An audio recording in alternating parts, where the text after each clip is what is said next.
प्यारे साथियों, स्वागत है आपका अपने YouTube चैनल श्रवण मैथ्स हब पर। आज हम लेकर आए हैं आरआरबी डी ग्रुप की प्रीवियस ईयर 2025 परीक्षा में पूछे गए साइंस के 25 महत्वपूर्ण प्रश्न, जिसका पहला प्रश्न है, कौन सा विवरण कोशिका द्रव्य को सर्वोत्तम रूप से परिभाषित करता है।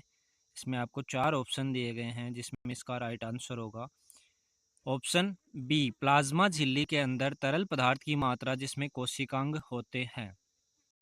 इसके बाद नेक्स्ट क्वेश्चन है प्रश्न संख्या 2,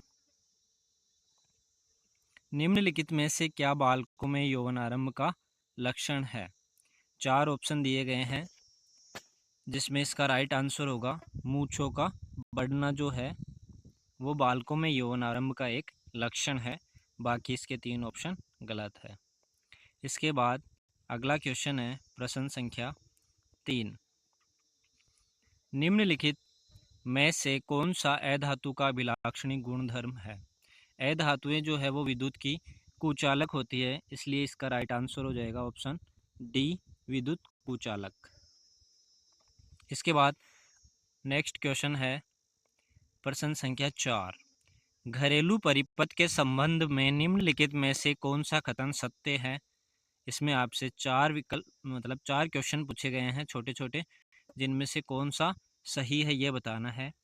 पहला है, सभी उपकरण समांतर क्रम में जुड़े होते हैं। तो घरेलू परिपथ के जो सभी उपकरण हैं वो एक दूसरे से समांतर क्रम में जुड़े होते हैं, पहला इसका सत्य हो जाएगा। घरेलू परिपथ में विद्युत में तार पर हरे रंग का इंसुलेशन होता है। दूसरा जो विकल्प दिया गया है इसमें, वो जो दूसरा क्वेश्चन पूछा गया है वो इसका गलत है, क्योंकि हरे रंग का जो तार होता है वो अर्थिंग के लिए यूज़ किया जाता है। तीसरा है, परिपथ से जुड़ा फ्यूज उपकरणों से अत्यधिक धारा को गुजरने देता है। ये भी असत्य है, क्योंकि फ्यूज तार जो है वो नियत धारा प्रवाहित होने देगा, जबकि अधिक धारा की स्थिति में वो फ्यूज है उड़ जाएगा। चौथा क्वेश्चन है, इसमें घरेलू परिपथों में न्यूट्रल तार पर काले रंग का इंसुलेशन होता है। ये भी इसका राइट है। तो इसका पहला और चौथा जो क्वेश्चन पूछा गया है वो बिल्कुल राइट है। तो इसमें ऑप्शन हो जाएगा इसका डी, ऑप्शन डी, 1 और 4 दोनों सही है इसके। अगला क्वेश्चन है इसके बाद 5 नंबर, जलवायु प्रतिरोधी संकर फसल किसमें भविष्य की खेती के लिए क्यों महत्वपूर्ण है। जलवायु से संबंधित पूछ रहा है, तो इसमें देखो ऑप्शन डी, संकर फसलें जो है वो अप्रत्याशित मौसम से अप्रभावित रहती है। तो इसका राइट आंसर हो जाएगा ऑप्शन डी। नेक्स्ट क्वेश्चन है इसके बाद प्रश्न संख्या 6, निम्नलिखित में से क्या ज्ञात करने के लिए दक्षिण हस्त अंगुष्ठ नियम का प्रयोग किया जाता है। तो दक्षिण हस्त अंगुष्ठ नियम जो है वो धारावाही चालक के परितः चुंबकीय क्षेत्र की दिशा ज्ञात करता है। तो इसका राइट आंसर हो जाएगा ऑप्शन बी। नेक्स्ट क्वेश्चन है प्रश्न संख्या 7, निम्नलिखित में से कौन सा यौगिक का उदाहरण है। यौगिक जो है वो 2 या 2 से अधिक तत्वों से मिलकर बने होते हैं। तो इसमें हाइड्रोजन तत्व है, लोह है और पारा सभी तत्व है, जबकि शर्करा जो है ऑप्शन बी इसका राइट आंसर हो जाएगा। शर्करा एक यौगिक है जो कार्बन, हाइड्रोजन और ऑक्सीजन से मिलकर बनी होती है। नेक्स्ट क्वेश्चन है प्रश्न संख्या 8, किसी वस्तु पर लगने वाले असंतुलित बल के संबंध में निम्नलिखित में से कौन सा कथन सत्य है। 4 विकल्प दिए गए हैं, जिसमें इसका राइट आंसर हो जाएगा ऑप्शन ए, यह वस्तु को गति में लाता है। ऑप्शन डी में जो है वो यहाँ इसका लिखा हुआ है। नेक्स्ट क्वेश्चन है इसका प्रश्न संख्या 9, छोटे द्वारक वाले गोलाकार दर्पणों के लिए वक्रता त्रिज्या r और फोकस दूरी f के बीच संबंध होता है r बराबर 2f। ऑप्शन सी इसका राइट आंसर हो जाएगा। नेक्स्ट क्वेश्चन है प्रश्न संख्या 10, पृथ्वी की सतह पर किस स्थान पर एक मानक वस्तु का गुरुत्वीय त्वरण जी अधिकतम होता है। आप जानते हैं गुरुत्वीय त्वरण अधिकतम कहाँ पर होता है, ध्रुवों पर जो है वो गुरुत्वीय त्वरण का मान अधिक होता है। इसके बाद नेक्स्ट क्वेश्चन है प्रश्न संख्या 11, बोर मॉडल के अनुसार विद्युत चुंबकीय विकिरणों में द्वैत प्रकाश लक्षण होते हैं जिस कारण दोनों की तरह व्यवहार करती है। तो किन दो की तरह व्यवहार करती है, तरंग और कण, यानी ऑप्शन बी इसका राइट आंसर हो जाएगा, तरंगों और कणों की तरह व्यवहार करती है। नेक्स्ट क्वेश्चन है प्रश्न संख्या 12, बल द्वारा किए गए कार्य को मापने के लिए सही मात्रक निम्नलिखित में से कौन सा है? कार्य का मात्रक क्या होता है? जूल। तो इसका राइट आंसर हो जाएगा ऑप्शन सी। अगला क्वेश्चन है इसका 13 नंबर क्वेश्चन, जब कॉपर ऑक्साइड को तनु सल्फ्यूरिक अम्ल में मिलाया जाता है तो नीला हरा विलयन बनता है। उस समय कॉपर ऑक्साइड का रंग कैसा होता है? काले कलर का होता है। तो इसका राइट आंसर हो जाएगा ऑप्शन डी, काला। इसके बाद नेक्स्ट क्वेश्चन है प्रश्न संख्या 14, यदि किसी कोशिका में प्रकार्यात्मक गोल्जी कॉम्प्लेक्स का अभाव है तो यह मुख्यतः में विफल होगा। तो इसका राइट आंसर हो जाएगा ऑप्शन डी, पैकेजिंग और स्राव में। नेक्स्ट क्वेश्चन है प्रश्न संख्या 15, रात्रि में आकाश में तारे टिमटिमाते हुए प्रतीत होते हैं क्योंकि तारे टिमटिमाते हुए प्रतीत क्यों होते हैं? क्योंकि तारों से जो आने वाला प्रकाश है वो वायुमंडलीय अपवर्तन से होकर गुजरता है। नेक्स्ट क्वेश्चन है प्रश्न संख्या 16।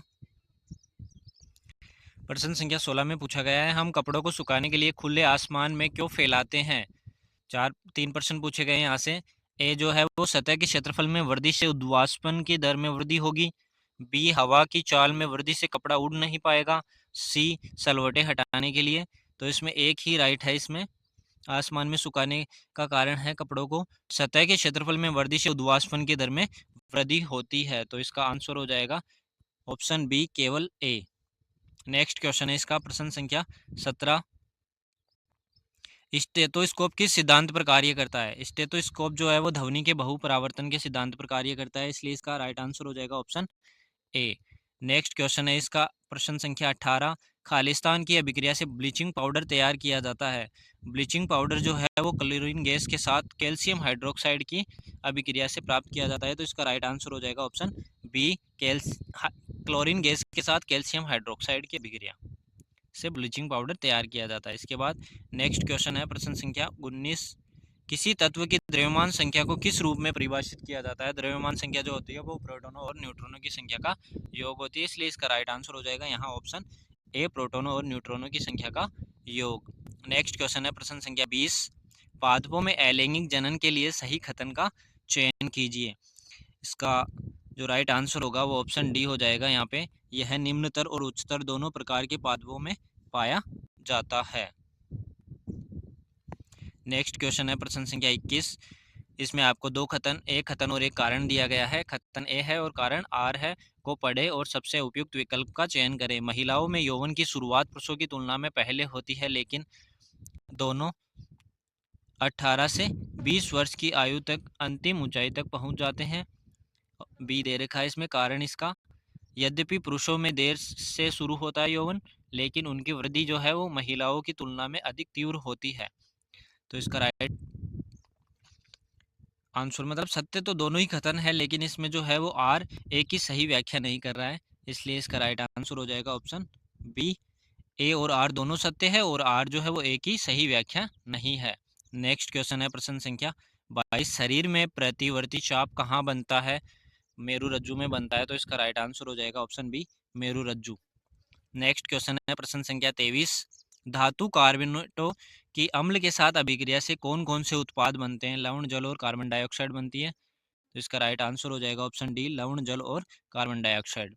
नेक्स्ट क्वेश्चन है प्रश्न संख्या 24, एक समान वर्तीय गति में पिंड की चाल नियत रहती है। तो इसका राइट आंसर हो जाएगा ऑप्शन ए। नेक्स्ट क्वेश्चन है इसका और अंतिम प्रश्न है इसका, एक कोशिकीय जीव अमीबा की जो आकृति है वो कैसी होती है?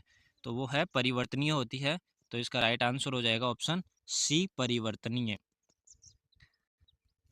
ये थे आरआरबी डी ग्रुप 2025 की परीक्षाओं में पूछे गए 25 साइंस के महत्वपूर्ण प्रश्न। यदि आपको हमारा यह चैनल पसंद आया हो तो इसे सब्सक्राइब कीजिए, वीडियो को लाइक कीजिए और साथ में ही कमेंट कीजिए आपको यह वीडियो कैसा लगा।